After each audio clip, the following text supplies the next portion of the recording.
પાલીતાણા જૈન બાલાછડીના વિદ્યાર્થી સાથે સૃષ્ટિ વિરુદ્ધનું કૃત્ય આચરનાર ગૃહપતિ સામે પોલીસ ફરિયાદ નોંધાઈ। પાલીતાણા જૈન બાલાછડીના ગૃહપતિ હસમુખભાઈ શાહ છેલ્લા 3 વર્ષથી રાજકોટના વિદ્યાર્થી સાથે દુષ્કર્મ આચરતા હોય, જેના અનુસંધાને વિદ્યાર્થીના પરિવારજનોએ ભાવનગર પોલીસ વડા નિતેશ પાંડેને લેખિતમાં અરજી કરી ગૃહપતિ હસમુખભાઈ શાહ સહિતના સંડોવાયેલ સામે ફરિયાદ નોંધવાની માંગ કરી હતી।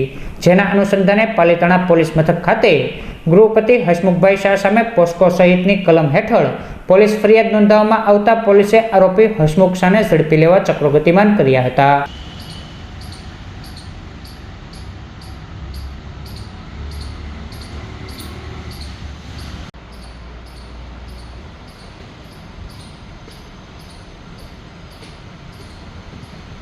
ગત તારીખ 25 માર્ચ 2026ના રોજ પાલીતાણા ટાઉન પોલીસ સ્ટેશન ખાતે બીએનએસની કલમ 115(1) તેમજ પોક્સોની કલમ 4 અને 6 તેમજ જુવેનાઇલ જસ્ટિસની કલમ 75 હેઠળનો એક ફરિયાદ છે નોંધવામાં આવી હતી।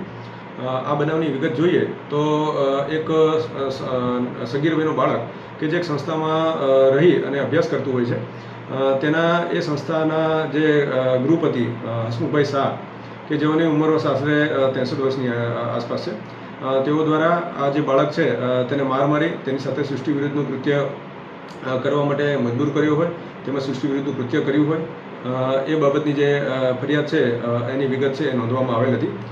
સદરુ બાબતે પાલીતાણા ટાઉન પોલીસ સ્ટેશન દ્વારા હાલ તપાસ હાથ ધરવામાં આવી છે। બાળકનું મેડિકલ ચેકઅપથી માંડી ટેકનિકલ પુરાવા, સીસીટીવી ફૂટેજ તેમજ અન્ય જે સાયોગિક પુરાવા છે એ પુરાવા મેળવવા માટે પોલીસની કામગીરી ચાલુ છે। સંસ્થામાં અભ્યાસ કરતા બાળકો તેમજ સંસ્થામાં રહેતા અને કામ કરતા એનો જે સ્ટાફ છે એ વગેરેના સ્ટેટમેન્ટ નોંધવાની પણ હાલ કાર્યવાહી જે છે એ હાથ ધરવામાં આવી રહેલ છે।